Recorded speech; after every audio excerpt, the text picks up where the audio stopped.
Hello everyone and welcome to Sinful Gaming. I hope you're all doing well, I hope you're all staying safe, and most of all, I hope you're all fighting that war against the Grey. Today's video, we're talking getting started with Warhammer 40,000 boarding patrols, and today we're going to take a look at the Drukhari and indeed the Witch Cults part of their army.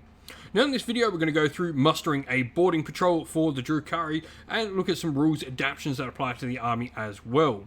We'll then take a look at a couple of units we recommend to get started with for the faction before exploring some other unit options we think are pretty cool for the Drukhari Witch Cults in boarding patrols.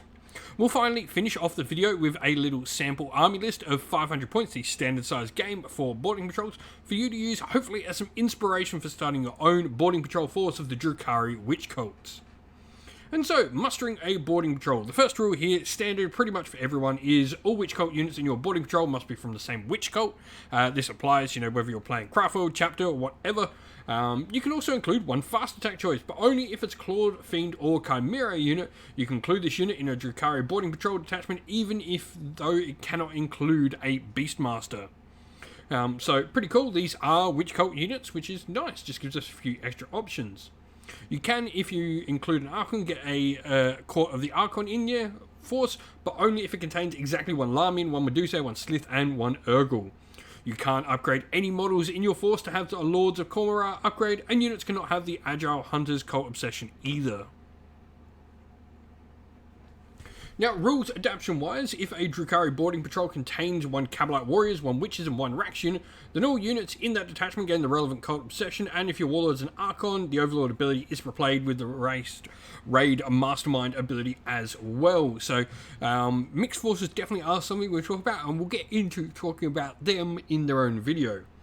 Now, while on the battlefield, Mandrake models will lose the Fade Away ability, Drukhari Beast units cannot perform the Operate Hatchway action, and the Beast of the Arena ability does not apply.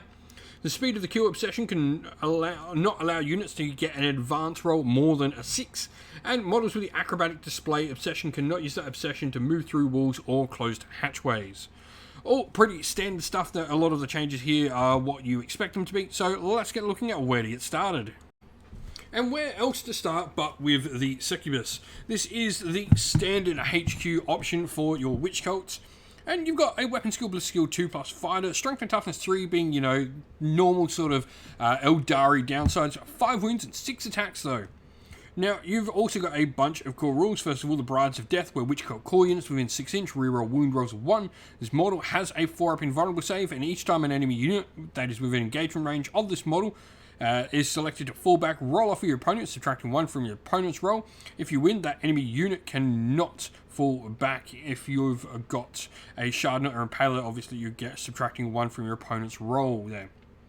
Now, you've got a bunch of different weapon options. You can have Blast Pistols, Splinter Pistols, as well as things like your Archite Glaive, Agonizers, Hydra Gauntlets, Razorflowers, and the Shardner Impaler. Just a wide variety of different weapons. You can tool this model out pretty much however you want, and what weapon options suit you the most. Now, to go along with the Succubus, we obviously are going to look at the Witches. These are our base troop choice for the Witch Cults. Enough said, they're witches, they belong to Witch Cults.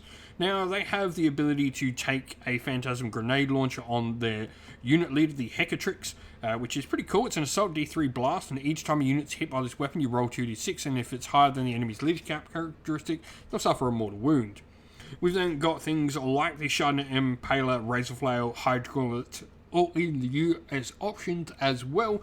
You can take one of them for every 5 models, so if the unit contains 10 models, you get one of each of these special weapons, which is really nice. The 6-up invulnerable save and a 4-up in melee, and the same no escape rule as well for the Shardner and Impaler. And your Sergeant and the Sergeant, the Hecatrix, can also have a nice variety of different combat and pistol weapons as well. Now, if we're looking at where to expand with this force, the first one I want to look at is the alternate HQ option you go with, and that is Lilith Hesperex. She is a named character, Weapon Skill, Bliss Skill 2+, Strength and Toughness 3 still, 5 wounds, 7 attacks. Now, she has Lilith's Blade in melee, where each time an attack is made with them, a modified hit roll of a 6 will score an additional hit, and there are +1 strength, AP -3, damage 1. Now, each time this model makes a melee attack against a character, you can reroll hit rolls and wound rolls. Brides of Death, same sort of thing, reroll wound runs to Witch Cult core units within 6 inch. That have to be from Culture Strife though. She has a 4-up invulnerable save thanks to her Quicksilver dodge, and each time a melee attack is made against the model, subtract 1 from the attack's hit roll. Deadly Dance, each time this model makes a consolidation move, it moves an additional 3 inch and doesn't have to finish closer to the closest enemy unit. And her Natural Perfection. In the command phase, you select one of the following. Thrilling Acrobatics, at the end of the turn, this model eligible to declare a charge in a turn in which it fell back or advanced. Or Gory Spectacle, in the fight phase, if this model destroys any enemy models, it can automatically fight again.